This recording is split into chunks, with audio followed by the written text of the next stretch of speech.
yes or no. Just let me know.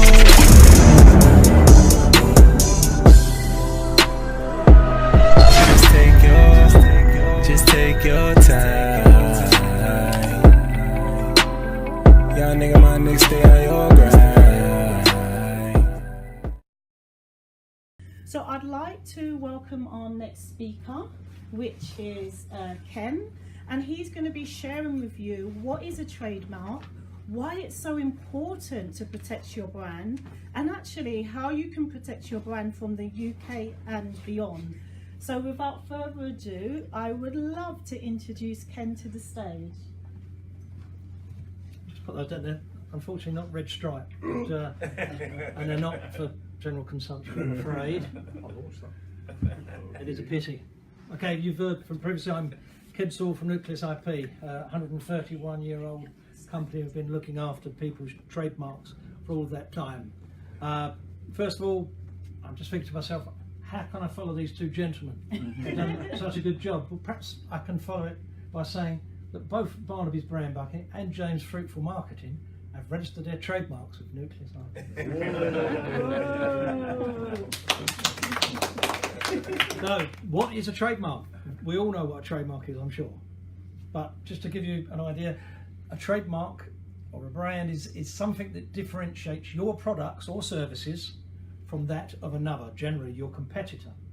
So a trademark can be, just look around the room, we can have a word mark like Shiseido, we can have a device or logo, someone mentioned logo earlier, like the 3 diamonds device for Mitsubishi. It can be a combination of both, like Thompson. Their lovely little TUIs, they're now called TUI. TUI, very good logo with the word Thompson, tells you exactly who they are. Nowadays, trademarks can be colours. McDonald's Golden Arches, they will have that registered in the exact Pantone number so that people can't copy it for the same business area. Nowadays you can have sounds, you can have smells. If you're able to actually describe how it differentiates your sound or particular smell from another, you can actually register it nowadays. So trademarks have gone on somewhat since 1886 when we had the first one registered, which I referred to earlier, the Bash Triangle label, which was #1. Just a quick question, 3 answers I suppose. Who has a trademark here? We either got yes, no or don't know. Actually that's probably quite unfair, let's just say yes or no. Who has a trademark registered here? Does anybody have a trademark registered here? There you go, so the vast majority of people don't have a trademark registered. Okay. Let me just tell you very briefly about 3 fairly recent cases which perhaps indicate why you should have a trademark. A guy had rung me up and said he worked for a healthy food restaurant. It was takeaway at the time, and he wanted to register the brand, very good brand, and he said, I can't afford it at the moment, I've only just opened. He said, can I come back to you when I'm ready? I said, yep, no problem. Told me what it was, I checked it up, it was available. At the Christmas before last, I rang him up and said, John, how's it going? He said, well, we're no longer a takeaway. We're now a full-blown restaurant. We're doing breakfast, we're doing brunch, lunch, dinner, everything. We had musical acts at the weekend. I said, so you're doing very well. He said, we're doing fantastic. I said, well, you better register your trademark. Can I just get over the Christmas and New Year period and then I'll be back? I said, fine, yep. It's not my rush. It's never my rush. It's only you guys' rush to do it. He rang me up in February in a blind panic. I've received something called a cease and desist letter. Why? I said. He said, well, because some well-known lady chef in Australia had sent me it. Why has she done that? Well, she had the same brand. Did he know about it? He said, yes, he did know about it, but I told him that trademarks are national. She didn't have any rights in the UK. Unfortunately, because he delayed it so long, she eventually came to the UK, registered her brand in 3 different ways. Therefore, she had a monopoly on him. Although he had first user rights, he would have to rely on common law and go to court to prove it. He said to me, how much would that cost? I said, probably £10,000–15,000. The trademark would have cost him about £800 or £900. And so he came into the office, we chose a different brand. He was very upset, but he chose a different brand. We searched it, we registered it. He's all fine, he's quite happy with it now. But when I spoke to him afterwards, I said to him, how much did that little exercise cost? He said, probably about £10,000. He said, you've got shop signage, you've got uniforms, you've got menus, you've got advertising, you've got everything. I've had to change the whole kit and caboodle. And he said, but that wasn't the worst thing. I said, what's the worst thing? He said, well, you've got family, friends, customers coming up to me saying, John, why did you change your brand? It was fantastic. He said, because I was bloody stupid. That was his honest answer. So it cost him £9,000 to have the brand that he didn't want and see somebody else using the brand that he loved. This has also happened fairly recently in the news. 2 ladies were selling crumpets under the brand name. Why does everybody laugh when I say crumpets? You've got to laugh at crumpets, it's just so carry on. I was going to say they're different flavoured crumpets. I dare.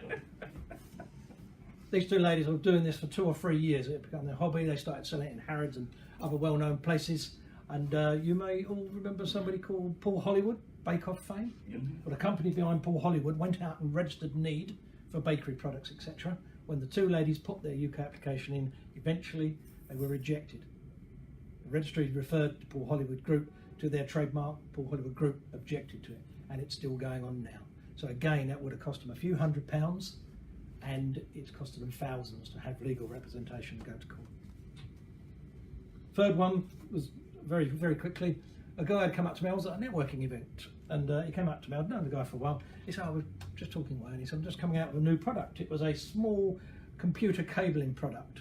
And he said, we've got a great name for it, and we're going to call it Nano something.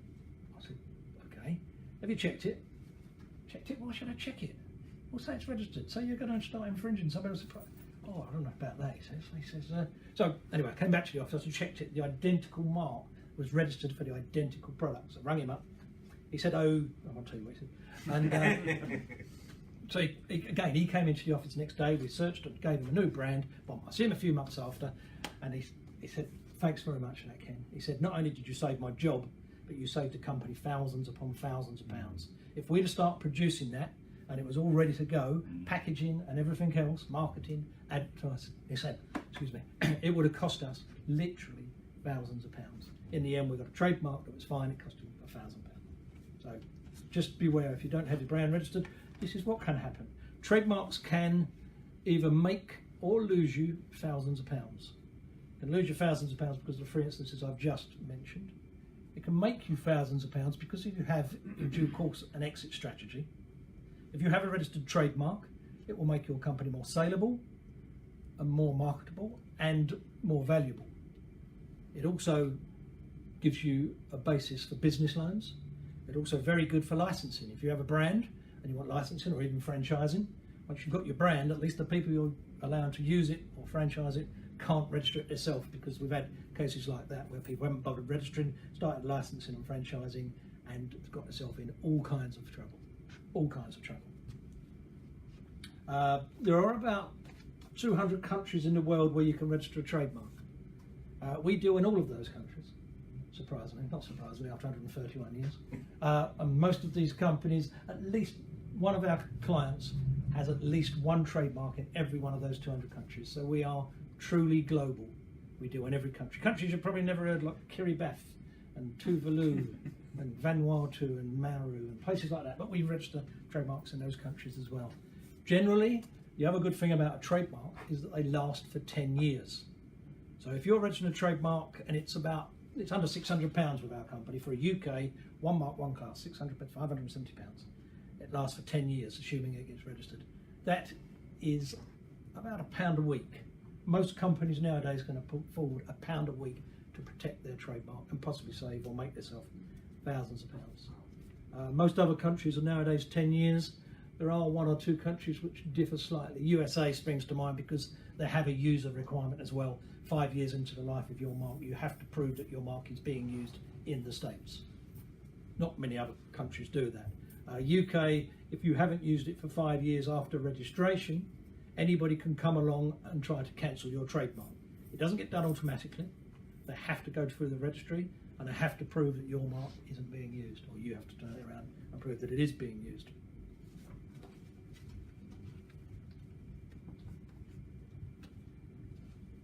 Trademark registration means that you can use your mark unhindered, generally. It also means that other companies can't use it in the same business area. And I always use Polo as a reference. You can have a Polo Mint, you can have a Volkswagen Polo car, and you can have a Ralph Lauren t-shirt, perfume and everything else. So they've all got a brand Polo, but they're not in the same business area. And someone raised a question earlier about, say I was called, my real name was Ronald McDonald, could I use Ronald McDonald Burgers? I said, well, you could have a good go, but there will be some certain American company who come down here like a ton of bricks. They might call that bad faith, especially if you're 64 years old, you've never thought of burgers until they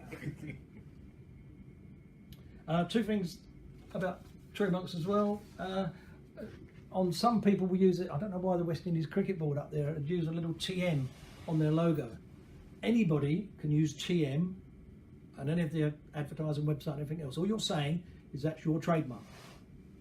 You can say that against anything. I know Barnaby had a very 2 or 3 line thing and he put TM on it. Fine, absolutely fine. Nothing wrong with that at all. What you can't do is put R in a circle until you have it registered. You must not, it's against the law. And in America, for instance, you could get a fine or imprisonment or both if you flout that law. So don't do that. Nucleus, as I say, have been going for 131 years. We do virtually everything around all of those things on the board here. The only thing we don't do, as I said earlier, is patents. We'll cross-reference with someone there. Trademarks, we do everything. We do from naming. We have a parent company do naming and branding. They also do digital and websites and stuff that's way over my head. Also around trademarks, we then search to make sure that brand is actually available before you try to register it. Then we register the trademark, then we renew it. After the mark is registered, we can assign it, license it, everything else. And anything contentious, both prosecution and defence, we deal for our clients all around in all those 200 countries in the world. So I'm just saying, beware if you have a brand and you've spent so much time, effort and money in building it up. Don't just let it slip through your fingers like a glass of water or something. Try to protect it by registering it. And if we'll be around afterwards, obviously, and there'll be questions and answers at the end. Thank you. So guys, if you're watching and you've just tuned in, you are watching a live seminar in London St Paul's for the Bella Networking Seminar, and we have got 5 experts who are giving loads of tips and hints on how to protect your brand and how to grow your brand. So I think a big thanks to Ken again for all of that information. And as they say, cash is king, but I'm sure that you would agree that your brand is the lifeblood of your business. So if you don't have a trademark, I will upload Ken's information, and I would really recommend that you have a call with him or have a consultation. I also want to just shout out how networking works, because I've known Nucleus-ip for about 6 years now. And since January, I've been hosting the BellaNetworking Facebook shows on the Monday at Nucleus' offices. So I want to say a big thank you for that. So without further ado, I would love to introduce a bonus speaker, which is Clayton Coke. And he's going to be talking about how do you get paid on time. So imagine you have a great brand. It's not infringed by anybody else. You market your brand, you test it, you sell it to customers, but what about if you don't get paid? So I'm so excited to hear what tips he can give us so that we're not chasing for those dreaded invoices. Just let me know.